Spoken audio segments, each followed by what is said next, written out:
Today I will be unboxing an iPhone 4 that supposedly has never been updated and is still running its original software version, iOS 4. So without further ado, let's get this out of the box. Alright, it's now free, and that thing is very well wrapped, that's for sure. This is definitely an iPhone 4 based on what FCC says. It's A1332, which is an iPhone 4's model number. So I don't see any power, so let's try to see if we get any power here. Okay, I see the old Apple logo, which is a good sign. Also, this thing isn't also just alright condition. It's not quite great looking. And also, this thing is apparently also already been jailbroken, which is very nice. And also, the seller sent me the blobs for this thing, which is very cool. So, what is going on? It just died. Yeah, it's dead. That was very weird. Okay, I'm gonna charge this. I'll come back to you. All right, it's powered on, and it has no camera button on the lock screen, indicating that this is iOS 5.0x or lower. And there we go. We see the iPod icon, which also indicates that this is also running iOS 4. And it does appear to have Cydia already installed. So let's go ahead and check the version of iOS 4 that we have. It looks like we have iOS 4.3.3, and it's 32 gigabytes. Also looks like it's carrier unlocked, which is pretty cool. And maybe this has been hacktivated, I have no idea. So yeah, that is what we got here. This is definitely not downgraded just based on how the boot sequence looked. If this was powder snow downgraded to iOS 4, it would have like a flashing motion when this powered on. This did not. So yeah, let me get this thing connected to Wi-Fi and everything, let this charge, stuff like that. Since this is also already jailbroken, I will also get like the YouTube app fixed, and I'll get some apps synced up to this thing. Same with music, stuff like that. Now let's get into the specs and unique history of the iPhone 4. Launched June 24th of 2010, but before the release, it was leaked in full by a site called Gizmodo. You see, a guy that worked at Apple and was actively testing the iPhone 4 took it to a bar. Now, obviously, due to the differences that this phone had to other iPhones that were out during that time, they had disguised this thing to look like a 3G or 3GS with a case. So he took this prototype to a bar, right, and he left it there. Now, someone that was hanging out with his friends spotted the phone, and after finding it and carefully inspecting it, he noticed all the weird differences this phone had, like a front-facing camera, a much better screen, and the radically different design in its housing. When unlocking it, he also noticed internal Apple apps and stuff like that. He had found a full-fledged prototype for the next iPhone to release that year. Although reportedly immediately he only suspected the device to just be a modified iPhone, but eventually he realized what he had found. The finder ended up trying to contact Apple early on into finding the device, but had no luck getting it back to them. Eventually the finder got into conversations with various tech outlets about his find. A lot of them didn't believe the guy, but one publication known as Gizmodo ended up believing the guy and ended up buying the phone off of him. When it got to Gizmodo, they immediately could tell it was a prototype for the next iPhone just because of how radically different it looked alongside the internal applications on the device. So on April 19th of 2010, Gizmodo published their bombshell article covering the leak of this new iPhone. They fully disassembled the whole phone, discovering crazy new features like the front-facing camera, of course, a much better back camera, micro SIM technology, the Retina display with a resolution of 640 by 960, the two split circular volume buttons, which differed from the volume rocker that was on the 3G and 3GS, and of course the much more squared off design, which was different from the rounded off design of the 3G and 3GS. Also, I have the unreleased 3GS Pro. I'm kidding, this is a modified housing. And they also noticed the 16% bigger battery. And the way they 100% confirmed this was most definitely in the next iPhone and not a hoax was it got reported lost by Apple, and they were actively looking for the prototype. And many of the components inside the device, when they tore it down, were labeled to be Apple. The device even got completely deactivated after being found. The guy that ended up finding the device and selling it off ended up being charged with stealing property and ended up having to do about 40 hours of community service and pay a $125 fine. Gizmodo ended up somehow avoiding charges, even though they were quite literally the ones to leak it and buy the device off the finder, but I digress. Finder ended up doing a Reddit AMA about the whole situation, and he talked about ultimately regretting selling the device to Gizmodo and said he made the wrong decision by doing so. I will link to the AMA in the description if you want to read through it, because it's absolutely interesting and a great read. Now, of course, this built up a ton of hype for this iPhone, and this was not the only controversy with this iPhone. On release, there is one more issue, but we'll get to it. This phone ended up releasing with a launch starting price of only $199, which is an absolute far cry from iPhone pricing today. And even when calculated with inflation, this thing today would be about $300, which is absolutely nuts. Of course, this phone had a massive redesign in how its housing was built. You see, all iPhones that came before had a rounded off and much cheaper feeling design. And mainly that's due to like the 3G and 3GS using plastic. And these are actually cracked just because of the plastic kind of being garbage. And the 2G also was just like a huge metal hunk, which was very bulky. And I mean, it did look cool, but it would scratch very easily. And I think the design of the iPhone 4 was a happy medium for the time. And overall, this is one of the best iPhone designs ever. And yeah, they did things like add a back glass here and have metal antenna bands go around the whole entire device, as you can see.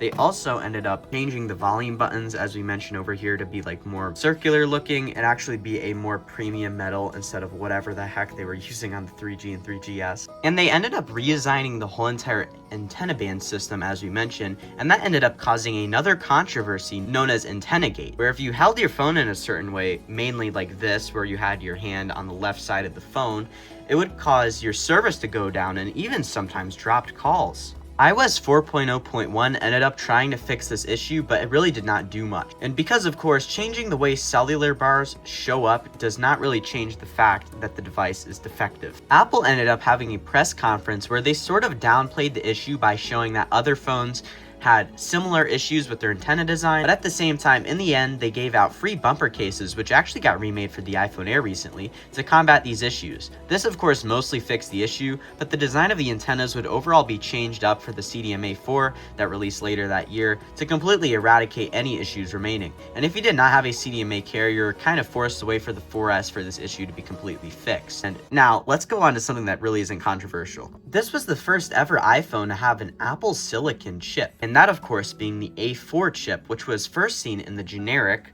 first generation iPad. But the big difference between the iPhone 4's board and the generic iPad 1 is this thing has double the RAM. So this got 512 megabytes of RAM over 256 on the iPad 1, and yes, megabytes. But this was a massive jump for the time, as 256 was the standard, and this just gave this thing a massive performance jump. But this chip was definitely better than the random Samsung chip that was in the iPhone 3GS, now having a full 1 GHz. Although there wasn't dual core support yet, this thing is still definitely powerful. Because in comparison to something like the iPhone 3GS, this had about 600 megahertz instead of a full gigahertz. Although there wasn't dual core support yet, this thing was definitely powerful. It also got a much more powerful GPU to, of course, power the Retina display, and this thing was definitely a lot faster. This thing came in one color on launch, as the white color was kind of in development hell, if you would like to call it that. It ended up releasing very late into the life cycle of iOS 4, making those significantly rarer than the black models, as of course the black model came on launch. Color also now covered the screen bezels, as before on like the 3GS and 3G, it was always a black screen bezel, no matter whether the color on the back of the phone was white or something. I don't have one, so I'll just throw up an image, but yeah. And now more about the display. You know how I called it a Retina display? Well, that is Apple's term for when a display is so good your eyes cannot distinguish the individual pixels on the screen. So this thing had a resolution of about 640 by 960, and I know that kind of sounds bad, but you got to think about how tiny the screen is on this thing. So this thing overall had an insanely good screen, which was better than anything out on the market in 2010. So if we just zoom really closely in, you can see how not really pixelated this thing is. And from distance, like, thing looks really good. And also the viewing angles were significantly better than the 3GS. So like, let me show you the viewing angles on 3GS right now.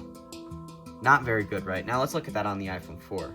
It barely darkens up. This was also the first iPhone to feature a laminated display. If you don't know what that is, that's basically when the digitizer, which is like the outer glass part that does the touch, and the LCD, which is like the actual screen, are fused together, removing the air gap between both parts. You see, the 3GS and below did not have this, and when you tap on it, so like, let me do that right now,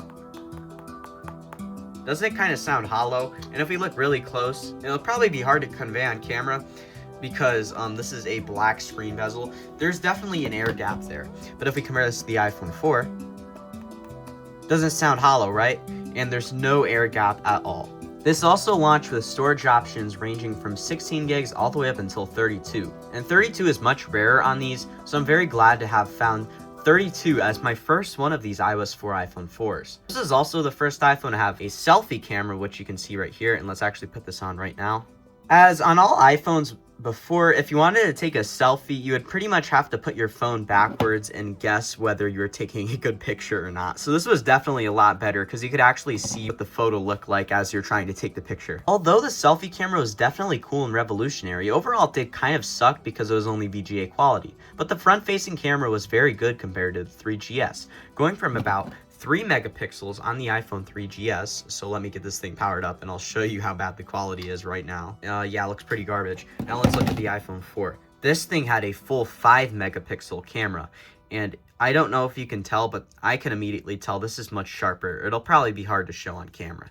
But yeah, as on the 3GS, it could only record and take pictures with a resolution of about 480p. But now on the 4, it could do a full 720p HD. The battery did not see much improvements on the 4 as it got a measly 20 milliamp hour increase. But overall, because of how taxing the Retina display on the hardware and battery was, there's not really much of a difference in battery life on this thing. In fact, it's probably worse. And now that's a look at the specs and history of the iPhone 4. And let's get into iOS 4. iOS 4 is by far one of the most overlooked iOS versions, and that's kind of sad because this is by far one of the most important iOS versions by far, and it's not even really close. It introduced things like app folders on the home screen. As on the iPhone 3GS and just iOS 3 in general, there is no such thing as an app folder. So let me try to demonstrate that right now, and you can see it's not making a folder as I hovered the app on top of another app. And this was very cool because it made the max amount of apps on your home screen much bigger. So on iOS 3, of course, the max amount that you could have was about 180. Well, on iOS 4, that was 2,160. Just shows how great and innovative this feature was, because I can't really imagine not having app folders in 2026. Multitasking was added, at least a very bare bones version of it, and to pull it up, of course, you just press the home button twice, and you get this little panel down here, and in here you could switch between different apps you have open, and to close apps, you would just hold down here, and just press this little red icon right here to close out of an app. You could also change different controls from here, like pausing and playing your music. I'm not going to play it, of course, because it's copyrighted, and switching between different songs. You could also change things like orientation lock, and pretty much it's a full-fledged predecessor to the control center that was introduced on iOS 7. FaceTime was also added, and of course was absent from the iPhone 3G second generation iPod Touch, iPhone 3GS, and iPod 3rd gen due to the lack of required features such as a front-facing camera and or selfie camera. And of course it wasn't on the iPod Touch 3 or first generation iPad because of course those quite literally did not have any cameras at all. Although of course the iPad 2 would get FaceTime. Also, another thing you may have noticed about the overall design of iOS 4, it now has home screen wallpapers like the first generation iPad. And it also has a much more early macOS type looking dock, which was also of course on the iPad 1. As on the iPhone 3GS, you may have noticed this earlier, no home screen wallpapers and a much more metallic like chain link type looking dock. I have no idea. I can't think of any other way to describe this. I'm so Minecraft brain. The Game Center was also added in later versions of iOS 4, and I believe it's 4.1 and up.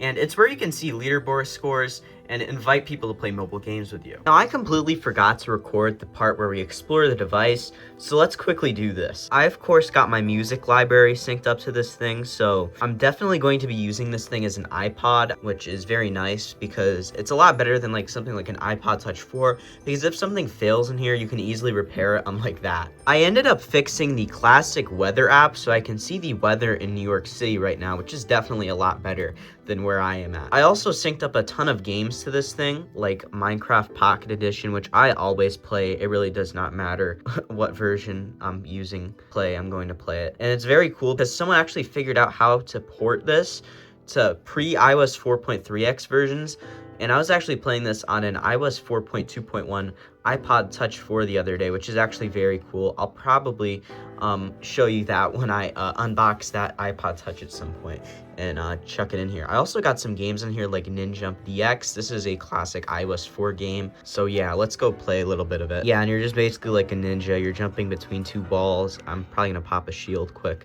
And you can see there's a couple obstacles that come by, and if you hit them as you're in midair, You can get, and if you like get it 3 times, you can get a boost. I almost got the bird. Okay, hold on. Oh, I messed up. Okay. Well, that's Ninjump DX on this thing. And there's a ton of other games in here, but I'm just going to check out one more. I got Doodle Jump on this thing. So let's go check this out. This one, I believe, leaderboard scores still work for people that are running the same version as you, which is pretty interesting. At least I noticed that on iOS 6. I can't remember what quite version I used. Maybe it was 3.7. I have no idea. But, yeah, that's that. And there's some other stuff on here, but I'm just not going to bother. Let's go check out the wallpaper selection. iOS 4 had a pretty mid wallpaper selection. I can't even lie. And this is one of my favorite iOS versions just because I find it nostalgic. Although I do like stuff like this Earth globe wallpaper, which is from like iPhone OS 1, I believe. And a lot of these are carried over from iPhone OS 1. But it is definitely a bigger wallpaper selection versus something like iPhone OS 3.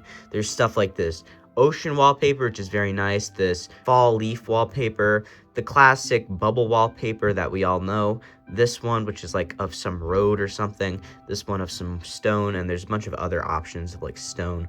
But yeah. I also fixed the classic YouTube app, so let's go load up one of my videos.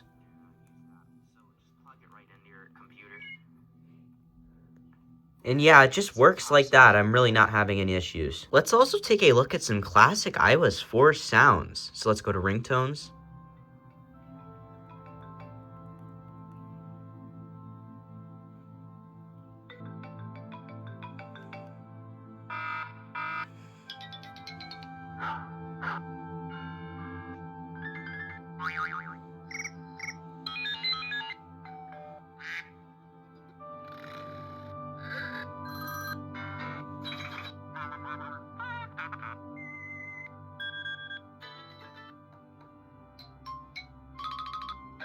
Let's now take a look at the text tones. And there is a like really interesting fact.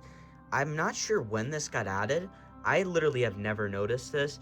In text tones, there is a section where it says new and original, which is pretty weird, and I'm not really sure why. I do not think this is on iOS 5. I have no idea if any of these are exclusive, but let's just go through them very quickly.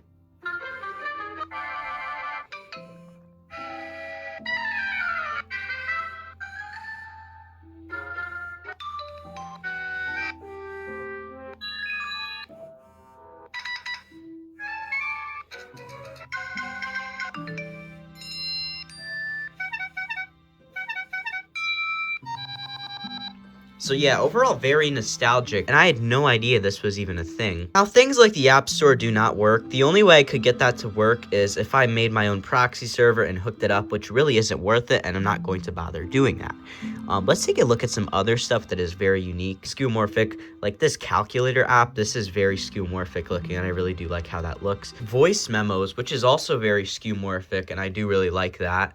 And the clock app, and here we go, you can see everything in here, very skeuomorphic, and also some cool sounds. And yeah, also the classic Maps application still works. For some reason, iOS 6's Apple Maps does not work, yet the Google Maps on iOS 4 does. So just to prove to you that everything works, let's go to somewhere in Canada and like drop a pin down, and let's go use Street View. And oh my god, it just works like that. And we're somewhere in Canada, I'm not completely sure. But this is really cool and very insane. I really don't know why, but that's really cool. I'm not gonna complain. And for those curious, this is what Cydia looked like. And anyway, that's the unboxing for this iOS 4 iPhone 4. This thing was already jailbroken, of course, so I'm not going to throw in that portion because the seller already did that. But anyway, if you enjoyed this video, please consider dropping a like, subscribing with notifications on, sharing this to someone that find this interesting and or helpful, and consider using the hype feature as it helps out the video and the channel. Check out my social media accounts, which will be in the description and in the end card. I have a TikTok where I'm posting like extra content of just random legacy iOS devices I have. And I have a Twitter where I just kind of repost the same stuff there, except sometimes it's just random legacy iOS device images and stuff like that, and just like, I don't know, nostalgia posting. And I also have a Reddit account where you're just going to find me arguing with people because I'm chronically online. And yeah, I have a second YouTube channel also. And yeah, this has been Derek from Certified Legacy, and I'll see you next video. Bye-bye. What we do here is go back.